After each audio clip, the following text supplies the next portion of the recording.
Expedia and Visit Scotland invite you to come step into centuries of history that await in Scotland. Castles steeped in legend walk along cobblestone streets. Come share the warmth of stories passed down through generations. This is a place with a past that is fully present today and all yours to explore. Plan your Scottish escape today at expedia.com/Visit Scotland. When you need to build up your team to handle the growing chaos at work, use Indeed Sponsored Jobs. It gives your job post the boost it needs to be seen and helps reach people with the right skills, certifications, and more. Spend less time searching and more time actually interviewing candidates who check all your boxes. Listeners of this show will get a $75 sponsored job credit at Indeed.com/podcast. That's Indeed.com/podcast. Terms and conditions apply. Need a hiring hero? This is a job for Indeed Sponsored Jobs. This is the Tudors, Dynasty, and Beyond podcast. History with a twist. And now your host, Rebecca Larson. Hello and welcome to the show. I'm Rebecca Larson, and I have to admit, this is one of those conversations that feels a little surreal to me. Joining me today is historian and author Sylvia Barbara Soberton, and together we are welcoming the queen of historical fiction, Philippa Gregory. Welcome. Hello, thank you for having me. Well, thank you for having me again, Rebecca. I am so excited, and I have to start off by saying, and I feel like you probably hear this stuff all the time, Philippa, but I think if it wasn't for you and your books, I would not be doing a podcast today. I would not be running a blog. I would not be writing my first book. It's because of your Cousins War series. That's what got me into this whole Tudor history, medieval history thing that I'm into. So I can't thank you enough for all the work that you have done, because I wouldn't be here today if it wasn't for you. Thank you. It's of all the things that people say to me when they say I went to university, or I read this, or I studied this, or I've now got this career because of a book. It just seems to me sometimes it's more than a novel. It's like it's the first step in someone's transformation. And that is an extraordinary thing to be able to, to do. You don't know you're doing it, of course. You're not, that's not your plan at the time. At the time of writing, your plan is just to write the best novel you possibly can. But you never know what the reader reads. You know what you've written, but you don't know what they're reading. Yeah, and your writing style is so fantastic. It just pulls you into the book. I'm currently reading the Boleyn Traitor, and as I'm reading it, I just keep thinking, like, I love the way that you're able to create a scene and bring these characters to life in a way that we've always imagined historically. Yeah. No, it's the Boleyn Traitor is my most recent book. I'm copy editing a new novel for publication this autumn, but the Boleyn Traitor is very dear to my heart because it is so new. And literally last night, it won Best Fiction at the Nibbies at the National Book Awards. So it's been a very big book for me. Oh, yeah, good. Congratulations. Thank you. Yeah. Definitely. Well, let's talk about, because the last Tudor book that you wrote was published in 2017, The Last Tudor. I'm curious, what brought you back to the Tudor era after all that time? Well, it was a number of things, but I suppose the most prominent was I really did have a sense that I had not treated Jane Boleyn, George Boleyn's wife, fairly. And that's absolutely dependent on the sources that I was reading at the time. At the time, there was a real tendency to see her as a woman who had led to the death of her husband and her sister-in-law by the evidence she had given at their trial. There was a real belief that she was not just obviously an unpleasant person, but also like deeply sexually perverse, in that the suggestion was that she liked to watch her husband and his sister have sex, and that she took that on to give evidence against Catherine Howard for having sex with her lover, and that Jane herself got some kind of perverse pleasure from this. And I don't think I ever believed that, because it's so incredibly unlikely. Not because perversion is particularly unlikely, but it's so incredibly unlikely that she would have it so narrowed down to she liked to watch Queens of England having sex, which is very niche. It's not, it doesn't occur frequently. So I don't think I ever quite believed that, but certainly how I wrote of her in The Other Boleyn Girl was very much influenced by how all historians saw her at the time. And since then, there's been two really excellent biographies on her, one by Julia Fox, and they have done a lot to really examine how much she was implicit in George's trial, how much evidence she did give, and certainly what her relationship was to Catherine Howard and Thomas Culpeper. And then once you start being critical of it, you go, oh, I'm familiar with this. This is the very, very old patriarchal trope that women behave irrationally because they are intrinsically mad, and that's enough explanation. So when you have a whole load of behaviors that make no sense, you just go, oh, it's because the woman's crazy. And that's in conventional history and traditional history, that's been enough. And when you come at it with even not even a feminist perspective, but just a common sense perspective, and say, do I really think that happened? You then start going like, no, I didn't. So what happened instead?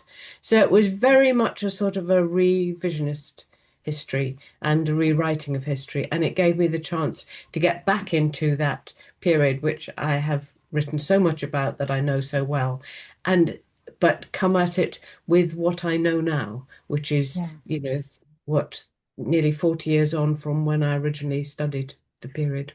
Wow. So you were just coming back at it with a new historian's perspective, asking different questions to come up with what the real story is or could have been.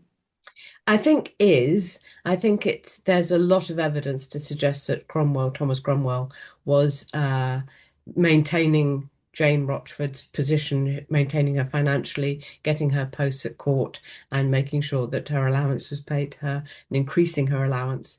And Thomas Cromwell is not a man who does that as a favour. It's always for something. We know that he had a massive spy network operating in England, and I think and indeed we know that he paid ladies in the Queen's household to report on all the queens, not just Anne Boleyn. So I think it's pretty clear that she was working for Cromwell, and that gave me the opportunity to look at the spy network.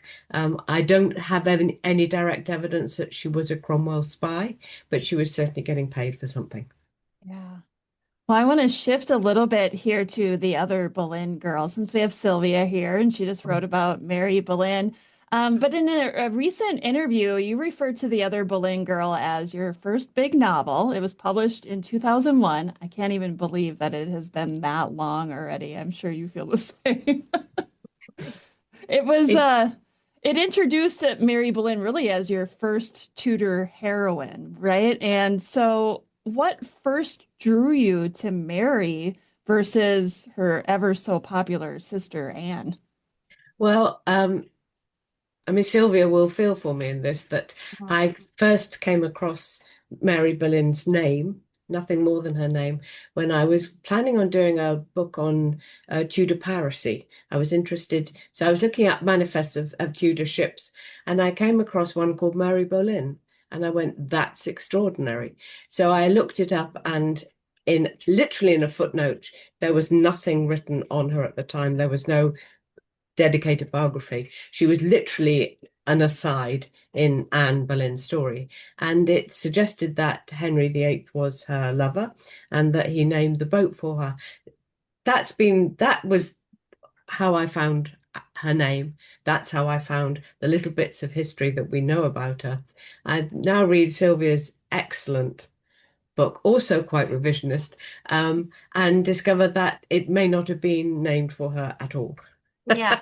So Yeah, that's right. that's really, really part of how history evolved over the years. So like nobody had even identified her or done any biographical work on her when I found the name of the boat. And that's the extent that I went to. And now Sylvia's taken the story on a bit further and thinks it may have been named after Mary Boleyn, yeah? Yes, that's right. Mary of Boulogne, where Boulogne was one of the versions of the French town of Boulogne. So it's probably not named after Mary Boleyn. It's quite impossible, I think, for Henry VIII to have been declaring his love for a mistress on the prow of a ship like that. But you know, this even if it's not true, even if Mary Boleyn is not the Mary Boleyn, the woman, the mistress, it led you to her. So I mean, everything, every myth that we read about, I think, has some purpose because even the myths can take us on a journey of discovery. And I know that I've been on a journey of discovery of who Mary Boleyn really was when I was just debunking the myths, trying to figure out if she really was the great and infamous whore of legend. Yes, I just both of you. I'm in awe of this conversation right now with you two wonderful women. Philippa, I have to know when you are writing historical fiction and you come across a figure from history like Mary Boleyn, who we don't know very much about, say, her personality and things like that. How do you go about filling in those gaps? Do you pull things from your own personal life and bring characteristics from people that you know today and pull it into the story? No, that would be absolutely fatal. I genuinely believe that people are different in different times. Um, just as you would absolutely accept that somebody was different in a different place. You know, the culture is different. It produces a different socialized characteristic. I'd never ever look at a modern woman and go like, oh, I'll describe her and have her stand in for a historical one. But I think what's interesting about Mary Boleyn is, of course, as Sylvia's book really, really shows, is that always Anne pulls the focus, doesn't she? You find you've just written 3 pages about Anne and you were intending to write about Mary Boleyn, but we just got so much material about Anne. You can be sure of where Anne is at a time because she's recorded in the documents or someone writes a letter home about her. Whereas Mary Boleyn, you don't know if she's there with her sister or not, and if she is there, if she's doing anything or not, you know. And in that, for as a historical novelist rather than a writer of history, she's a very, very interesting character for me. That what I have, hopefully, after my research is complete, is I have some points at which I know she occurs. And then I have some gaps, and the fiction, in a sense, fills the gaps. So I never diverge from the history when it's known. But what I try and do is use the fiction to join the historical points. So one of the things that was a really interesting discovery for me is that she gets banned from the court of Anne. She falls out with her sister and is banned from the court. And when I looked at when her baby was born, I realized that it was when she was about 3 months pregnant. And we don't know what went wrong between the two sisters. We don't know why she was banned, but I went, that's good enough for me. I'm going to have it fictionally in a novel that Anne understands, sees that her sister's pregnant when she is not. And her entire life, Anne's entire life, depends upon getting pregnant. So it's incredibly irritating to have a fertile sister at court at the time. So the point of the fiction in that sense is to join together logically the most likely thing between 2 points of things that we know: Anne at court, Anne estranged from her sister. You can't do that as a historian, or if you do it as a historian, you have to say, you know, we don't know, but we think. And one of the great joys of fiction is that you're not allowed to say we don't know, but we think. You've got to, in a sense, take the jump into the fiction. And I love doing that. That's a pleasure to me. That's not a disadvantage. But when I came to write my history book, Normal Women, I was absolutely meticulous at never taking the assumption and saying it as if it was fact. There's a complete divergence to me between historical fiction and writing history. the two are so different. And I've never published anything, but I like to write, and I am working on a nonfiction biography on Thomas Seymour, who everyone loves to hate. But I also I tried to write fiction on him first, and I realized I am not a fiction writer. I am not able to build a scene. I just can't. Like, if I'm reading fiction, I can imagine it in my head, but I cannot write that way. How do you shift between the two, writing fiction and nonfiction? To me, they're so different. I think that the research is the same for both. So in a way, every novel that I write has a sort of the notes could go either way. I could literally not write a fiction from it, but very often it's a story that's literally crying out for a fictional treatment, it seems to me, particularly when it's the stories of women, because I want to get that liveliness in their story. One of the things about not being recorded by historians and not being noticed by chroniclers is that the history we get of women is often very thin and very drab. And one of the things that fiction does is it adds colour and life and vitality. So it's particularly nice for me doing that to a woman's story. But how you do it, I mean, I think I literally, the process is I do probably 6 months really, really intense research on usually a character, and then research on things that are details of the character's life or things that I need to know about. Like the one I always remember is when I discovered I spent a lot of time trying to make sure that I knew when people went side saddle. So that there's a period where you're sitting on a pillion saddle behind a manservant and holding on. You might ride astride like a man with your skirt pulled down, and then the side saddle comes in from France as a fashionable absolute prerequisite, and women's learn to ride side saddle, which is much more dangerous and much more difficult, and it is of no advantage at all. But women just take it on as a new sort of exhibition of their femininity. So I get caught up in little details like that, which do so much to make the detail of the fiction really come alive.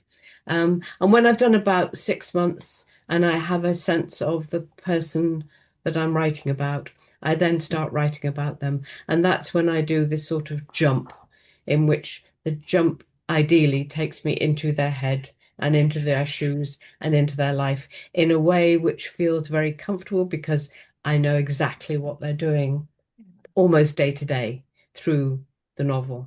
But I mean, I think, Sylvia, you must have felt that when you're working on Mary, that you get to a point where you feel like you know where she is and what she's doing. You don't have to even look at your notes.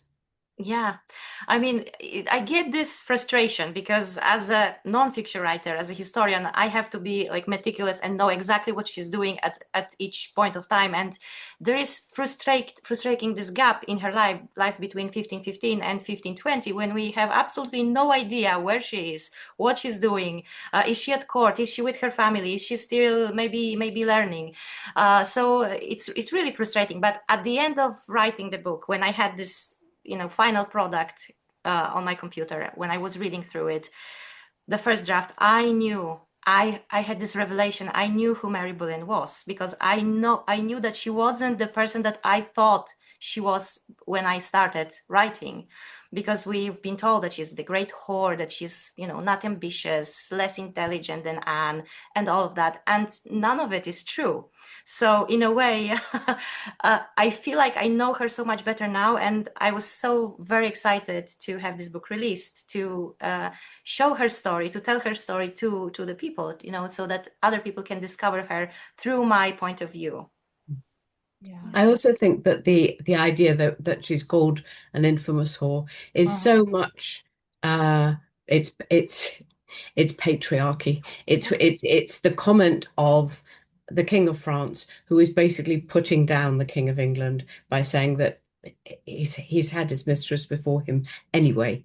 It's literally, it's locker room talk, and it's as closely related to truth as locker room talk always is. But you know that the woman's reputation will not come out of it well, and it just resounds like that to me. And so that's how I treated it before I saw your lovely work looking at exactly what was most likely to have been her actions in France. Yeah, I know. When I was writing my book, when I was even thinking about Mary Boleyn, every time I think about her, I think about the other Boleyn girl, because I think that if your novel was not released, I don't think that Mary would have been so popular, because you put her in public consciousness for so many people. She's heroine to so many people because of your book, I think. And, to have her, this real person, to research her, to even the chapter, one of the chapters in my book is called The Boleyn Inheritance, and this is a little bit tribute to you. I admit. No, I Because saw it. I I went, love this thank novel. you. Yeah, I love this novel, the Boleyn Inheritance, as well. And I thought, that's a nice wordplay here. Yeah, so you really put Mary Boleyn in the public consciousness for so many people, for myself certainly. And when it comes to the great and infamous whore, this characterization, this comes from the letter by Rodolfo Pio da Carpi, who was the papal legate at the French court, and he was talking to Francis I, who many historians believe he was describing Mary Boleyn as that, great and infamous whore, but in fact, this is a mistranslation. So they are talking, but they are not talking about Mary Boleyn. I go into detail about this in the book, and it's really interesting to me that as historians, we still use the 19th century translation of the words of this diplomat who was working at the French court. So I think that as historians collectively, probably we should stop relying on the translations that are, in many cases flawed. And, the French, the historians in the 19th century, for example, the Victorians, they never translated the scandalous remarks like this, per una grandissima et infame soprattute. They preferred to, maybe not mention that, not to scandalize the society too much. But yeah, I generally think that as historians, we should definitely stop relying on those translations, because they are not always accurate. And it's been more than 100 years, so we should probably start with new ones.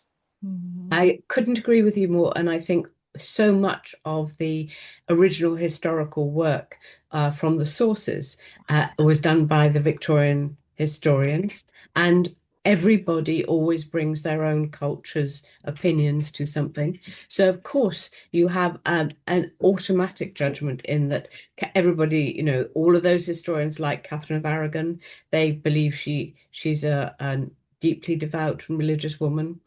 They really stress her barrenness and her age as if she was never young at all. And they absolutely support the argument that her argument that she didn't sleep with Arthur, whereas against that you have some very clear evidence that Arthur did consummate the marriage and believed he consummated the marriage. And if he hadn't, there would have been a whole load of correspondence between Spain and England about like, what are we going to do? This isn't working right, because the marriage isn't valid until it's consummated. So, but because of the prejudice in favor of Catherine of Aragon as a saintly woman, there's never a question about whether she is lying. And I believe that she was lying.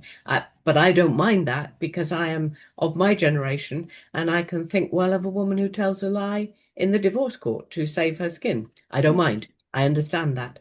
Equally, when you're in the Victorian historian's gaze as a woman of easy virtue, I'm using the phrase they would use. You literally, there is a typecasting which comes from that very, very, very Victorian, prudish, conventional, male-oriented view of women. And any book that you read, it has that intrinsically in it. And I think as young women historians and as feminist historians, we've always got to just stop a minute and look at who is telling us the things about the women that we're studying. It's not just enough to read the books. You've got to look at the authors as well.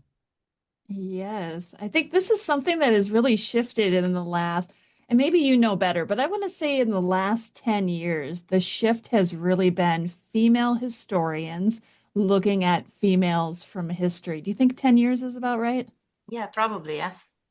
I Yeah. think it is. I mean, I think when I was at university in the 80s, coming through then at my university, which was the University of Sussex, which was late 70s, coming through then was English Marxism. So there was a real interest in working class history and working class history through the lens of class struggle. And that was incredibly inspiring to me and incredibly helpful. And then, so that's at university. It didn't get through to, for instance, popular history or historical fiction till much, much later, till about the 80s. And then when I was at university doing my PhD in the 80s, that's the first time I started hearing academics talk very, very seriously about feminist theory and feminist ways of looking at history. And that, again, it takes a long time to get through because everyone who learns it at university has got to go off and get a career. They've got to earn enough money so they can take time off to write, and then they've got to get published. So there's always a lag between it being studied at academic level and coming out in the popular histories. And I think it has been the last 10 years that people have really understood that most of what we know about women's history is incredibly limited and incredibly biased. I mean, it's misogynistic, most of what we know. So all of the studies about women and witchcraft and all of the studies about women and prostitution, all of that has had to be redone almost from the ground up because everything that we read comes through this filter of male patronage or male dislike. Send Help is now streaming on Hulu and Hulu on Disney+. We're somewhere in the Gulf of Thailand. Getting us out of here should be your focus. I'm your boss. You work for me. We're not in the office anymore. It's bold, relentless, and endlessly rewatchable. Discover why critics give it 93% on Rotten Tomatoes. You're so fired. Oh, am I? No help is coming. Send Help, rated R, now streaming on Hulu and Hulu on Disney+. Yeah. I wonder how different things would be today if we did not have the internet. The internet has just opened up the world of communication, I feel like Sylvia is in Slovenia. I'm in Minnesota, like you're in England. How amazing is it that we can come together and we can share ideas and share research and have discussions like this now?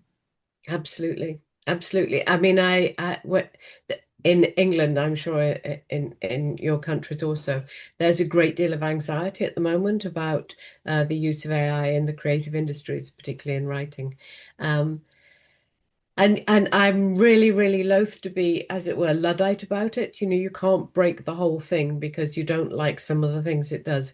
I think we've got to really think carefully about what all of artificial intelligence can do for us and find some ways of picking out the good stuff and find some ways of programming it so we don't get like an internet of lies.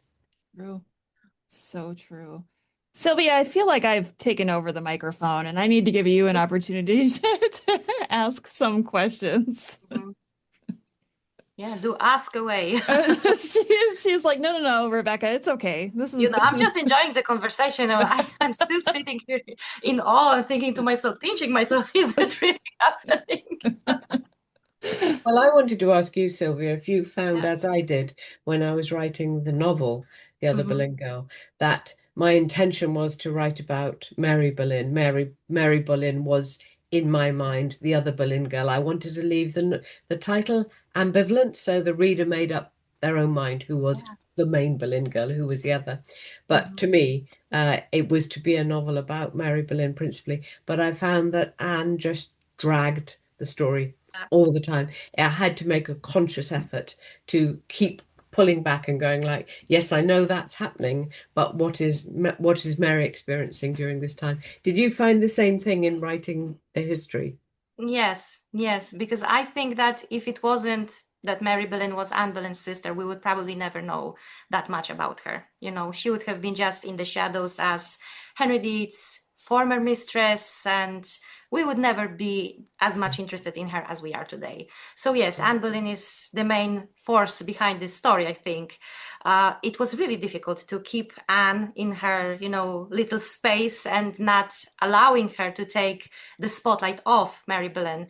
But at the same time, I was really, it motivated me to look for Mary deeper into the sources, to look not only what's published, what's out there, but what's in the archives as well. So I was really, I can say, mining the field for any references to Mary Boleyn. And I think I was quite successful in that. And I pinpointed her whereabouts wherever I could. For example, there is this letter that historians never cited in full, which she jointly wrote with William Kingston, who later, of course, was jailer of Anne Boleyn in May of 1536. So that letter is usually just, abbreviated in the Letters and Papers series, and historians just, quote from that abbreviation. And to me, it was very interesting that we have just 2 letters written by Mary Boleyn. One of them is still in the National Archives in the UK, and you can go and see. And I was really excited to see this letter because she scribbled her name down on the page. William Kingston is also there. And it was so interesting to me to just see her handwriting, to read her words across the centuries. I have shivers when I think about it. She was this real person. She wrote this letter, and the conclusions I've built from this letter, for example, is that she was quite a loyal friend. We don't tend to think about her as a loyal friend or as an ambitious person at all. And here she is, seeking advancement for her friend, for asking for him to become a soldier in Calais. Here she is, also promising any assistance to the Viscount Lisle, any assistance she could provide as the Queen's sister. And, why wouldn't she? She was Anne Boleyn's sister, Anne Boleyn was Queen. So, yeah, there are those beautiful references to Mary that I think we can build a convincing image of her as the Queen's sister. But later on, she disappears again in 1534. She's banished from court because she marries for love.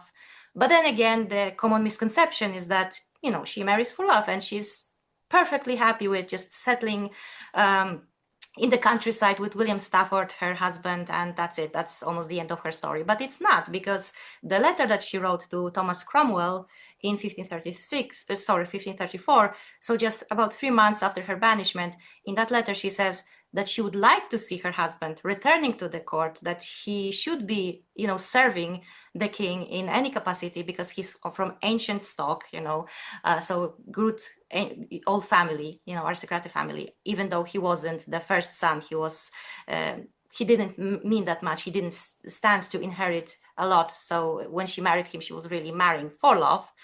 But she wasn't happy to just settle down and, disappear. She wanted to be back to court. And eventually they did return, but not for the part where Anne Boleyn was executed. They stayed away from court. And I think that may have saved Mary Boleyn's life. Yeah, I agree. I don't think Henry at that time was clearly when he gets to Catherine Howard, he's prepared to kill Jane Rochford, Jane Boleyn, as a sort of accessory to Catherine Howard's guilt. I don't know he would have done that at the time. And also he was so focused on Anne. His hatred towards Anne, I think, came so much from the revelation of his impotence, and his vanity was so offended by that. Whereas Mary Boleyn, by her actions, by having 2 babies during their affair, whether or not they belonged to her husband or not, I think, like Bessie Blount, actually boosted his confidence, made him feel happier about himself, made him feel comfortable about himself. Whereas Anne Boleyn did that, of course, in the beginning, but at the end of her life, I think she was a real challenge to his vanity, and I think that's why he killed her. It was the act of a narcissist. Yeah, there's definitely a sense that Henry VIII feels fond of Mary Boleyn. There's definitely that sense. I think so. Yeah. And he later, appoints her daughter Catherine as maid of honor to Anne of Cleves, and then to Catherine Howard. That's interesting. Yeah, definitely. And that she has the confidence when she's writing to Cromwell and she says to him, it's my sister's disfavor that's such a burden for us to bear. But would you speak to the king to speak Yeah. for us? You Mhm. go like, that's a fairly confident ex-mistress. Yes, that's almost as if she knows that Henry VIII would look favorably upon her Yes. remarriage, more favorably than her family, than Yes. her own Yeah. sister. Yeah. Yeah. No, I mean, I think the other reason why I'm just love that letter in particular, Mhm. I think that you found one and published it in full is just such a great gift for scholars. But the one in which she defends her marriage, it's so rare to have any Tudor woman writing about well, to have any Tudor woman's writing is pretty rare. To have it about personal matters and not a shopping list or an Yeah. asking for favor or a very formulaic, I would like this from you and I will give you this back. It's just extraordinary, and that she defends her marriage for love. I mean, if it doesn't really matter who wrote it, that would be extraordinary. Yeah. Whenever one found it, the fact that it's Anne Boleyn's sister, it's just wonderful. And the line I love in it, which you quote also, is that she says, "I would rather be with him than be the greatest Yeah. queen Yeah. christened." Yeah. And I she would says rather bake my christened. bread with him. Yeah. Yeah. That's I mean, that's shocking, extraordinary, isn't it? I mean, It's she's literally challenging her sister here almost. I don't think there's any almost about it. I think it's a real challenge. Yeah. And what the phrase that you would use in English normally would be the greatest queen crowned. She Mhm. doesn't use that phrase because Anne is a queen crowned. She says the greatest queen christened. So she's basically saying born a queen, which Oh. Anne will never ever be. So I think there's a real sting in that, which just literally comes from the rhythm of the language. You can hear it. Mhm.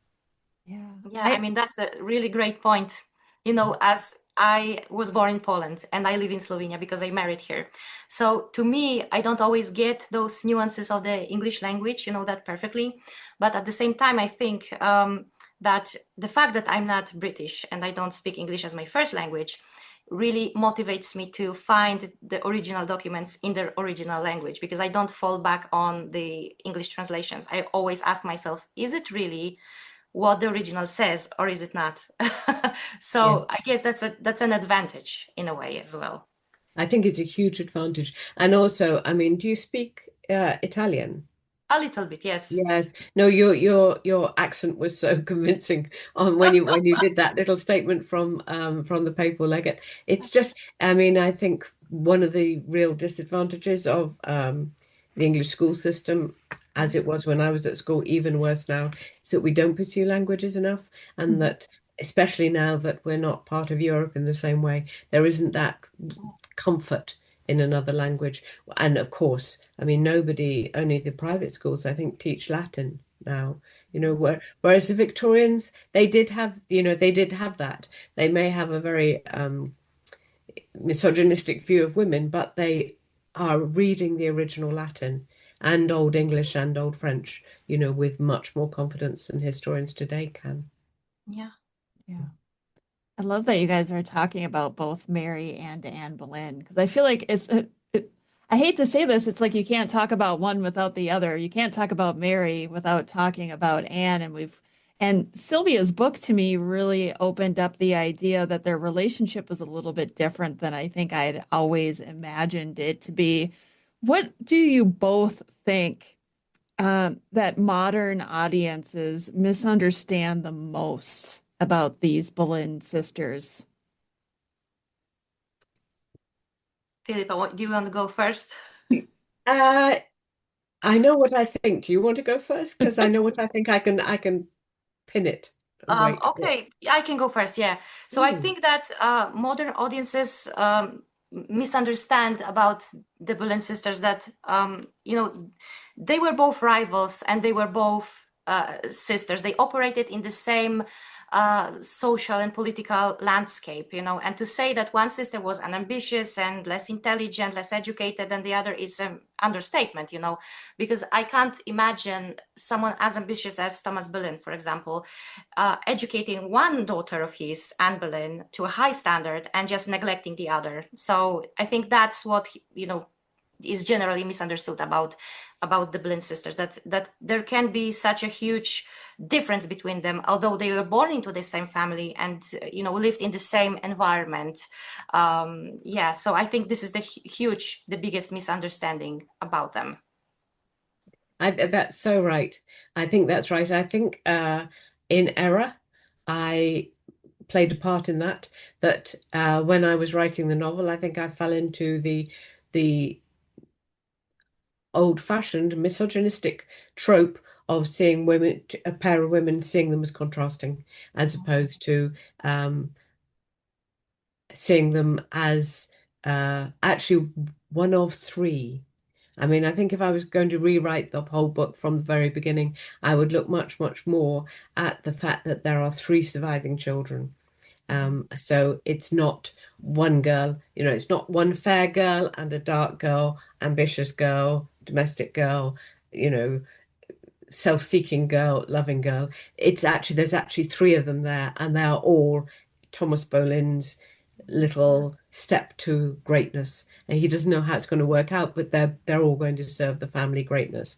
But in the broader sense, I think the thing that we still, as readers today, we really, really don't make enough allowance for female agency. I think we're so brought up to the idea of these medieval women as women to whom things are done, that we don't look enough for working women, for women managing their own lives. We don't pay enough attention to the very wealthy widows who make their second marriages in a very calculated way to suit themselves. We don't observe enough women running their husbands' businesses. What we see, like Lord Lisle and Lady Lisle in Calais, what we see is Lord Lisle, and we know he's got the title, and we know he's the guy, and we know he's the one who goes to court. But what you see when you look at their personal letters or at their accounts is that the show's being run by Honor Lisle. And in the case of the Boleyns, both girls, I think we're so used to the sort of, again, the male historian's view of these women as victims and pawns in their family's ambitions, that we fail to see that. I mean, obviously someone like Anne Boleyn, she's running her own show. She's not being put in Henry's way by her father. You make the point very nicely, Sylvia, that it may be that her father doesn't really want her to step forward. Thinks it's probably a bit far, and certainly she falls out with her uncle because of her ambition. I think, well, now we recognize female ambition in our own lives, in our own society. It's possible for us to now recognize it in women of the past, and it was there, I believe, just as much as it is with us now. Yeah, I could just sit and listen to you talk for hours. Me too. Maybe you should start a podcast and just talk and just turn on the mic. I did one, I must say. When my book Normal Women came out, I did a podcast related to normal women, which is women's history and different issues in women's history. And it is such hard work. I must say, I'm not pushing you out of your seat at all, Rebecca. You're welcome to it. It's far harder work for me than writing a novel. I'd rather write a novel any day. Well, I'd rather write a novel rather than do anything, actually. It's my favorite thing. It's amazing. Isn't it great when you get to do that thing that you love the most and you get paid for it? I have an idyllic life. I mean, I live in the country and I love being in the country, and I walk my dog in the country every day, and I ride a horse, and do you still? Yeah, absolutely. I remember reading it in one of your previous interviews that you live on a farm, and that your writing routine starts with a horseback ride. And I said to Rebecca when we were preparing, like, that's a perfect writing routine, isn't it? That's a dream routine, Absolutely it is. Absolutely it is. And I don't think I'd write the way I do about the English countryside if I wasn't so invested in it now. I mean, and certainly I think all of my books, there's a horse in it that that the woman really loves, because horses are so important to women in that period. They are like your car is to you now. They are your route of escape. They are, whether it's escape for a moment that you go out for a gallop, or whether it's, your form of transport. They are, and of course they are very sentient beings. I think horses and women, there really needs to be a thesis. Well, I have to, before we wind down here, I do have to ask you. Obviously, you've had your books placed on the screen, like The Other Boleyn Girl obviously was turned into a film. For me, the big one is The White Queen. When I had read the book and then it came out on Stars, and I was so excited about it. And I just have to know, how much involvement do you get to have in those types of situations? It's very different. Each production, there's a very different relationship, the very different relationship with the writer and with the producer and the director. Some of them are very, very close, in that I will contribute to the writing process and, watch the rushes. And some of them are much, much more hands-off. The Other Boleyn Girl was written by Peter Morgan, who is a very, very experienced screenplay writer.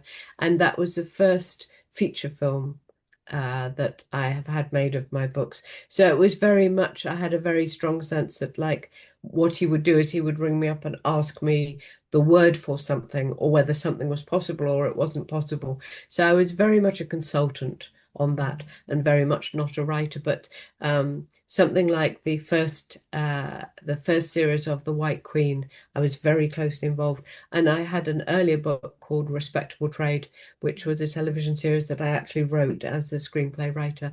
So each one's different, and each one brings its own challenges and its own advantages and disadvantages.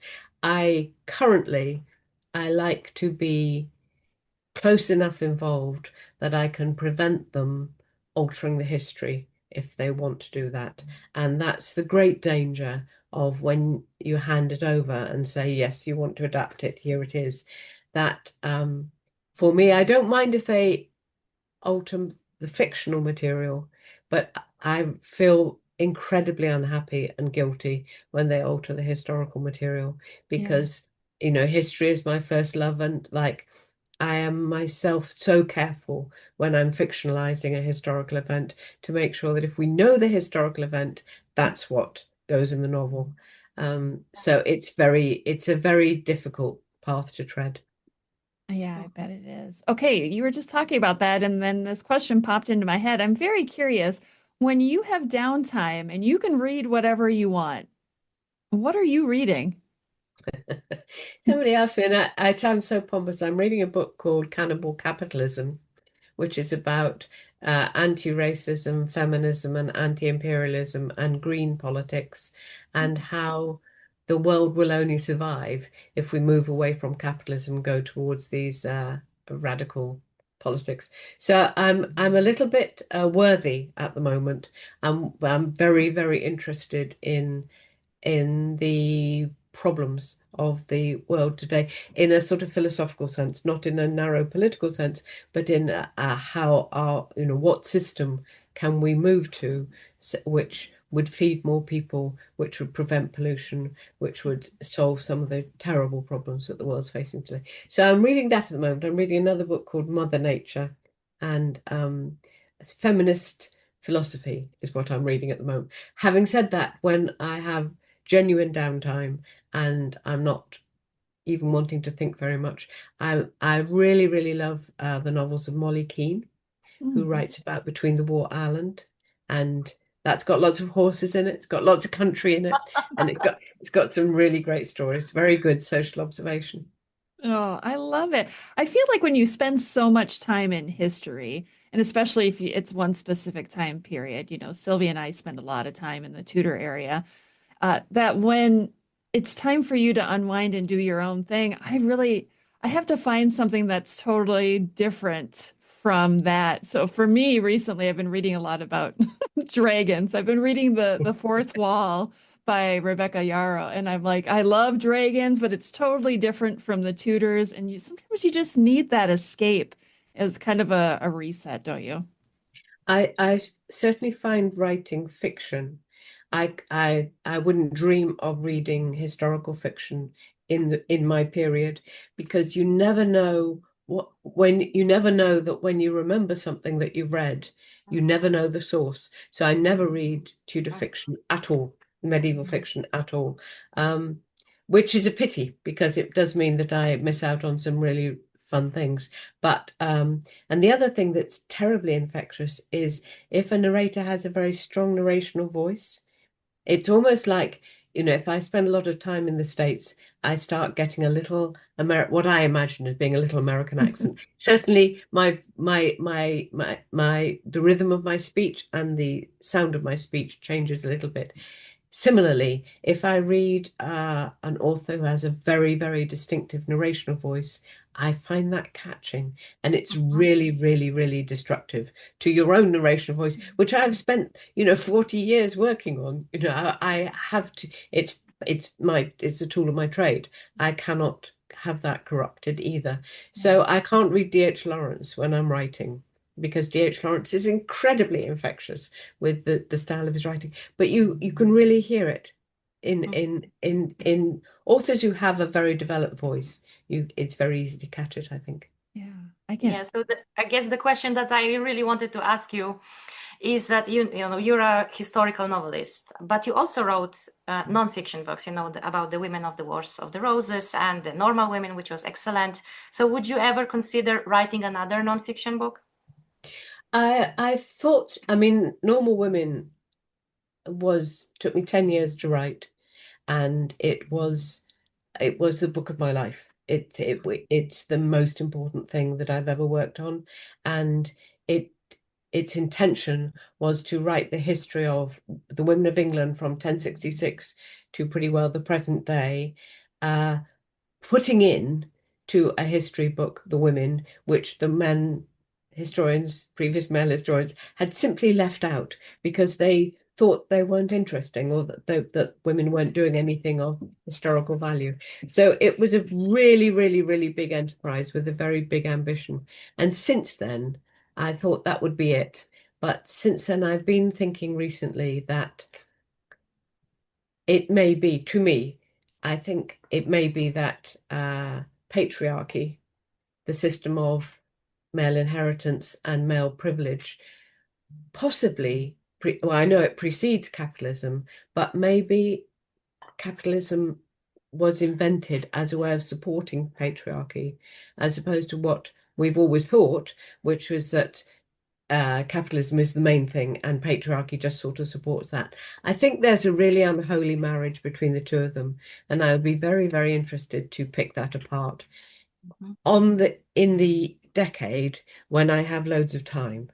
And that's not this current decade, I can tell you that for a start. So I don't know whenever there'll be time for that, but I'm certainly thinking about that all the time now. I wake up in the morning thinking about that at the moment. Well, you should definitely do it, because I love your nonfiction works. I think I read your books in 3 languages, in my native language, which is Polish, in Slovenian, and in English, because I love the originals. And, one of my favorites is probably this one, the Women of the Wars of the Rose. This is the Polish edition. And I loved it. And the Normal Women I loved as well. So you are a great nonfiction writer as well. Thank you so much, Sylvia. That really means a lot coming from you. Thank you. And as we wind up here, I have to ask, what is the next piece that you'll be putting out? Well, the next time you'll see me, I think I'll be presenting a documentary on the 6 Wives of Henry VIII, which is being made by Channel 5 in the UK, and then I imagine will be globally distributed. So that's the project for this summer, which is completely fascinating, and I'm full of ideas about it and how we should do it. And I think it's the opportunity to redefine the women in a way, as we've been talking about, not in the old-fashioned patriarchal male gaze way, but redefine them as women of their time in their own terms. So there's that, and then I've got a novel which is coming out this very autumn, which is called The Royal Witch, which is the story of Eleanor Cobham, who was Oh, the wife of Humphrey, Duchess of Gloucester, and was actually tried for witchcraft and found guilty, and unusually, almost certainly was guilty of doing witchcraft. And I even managed to find the spell that she recited. So it's been a very spooky project to work on, and it's been a great book to write. oh, I just got chills when you said that.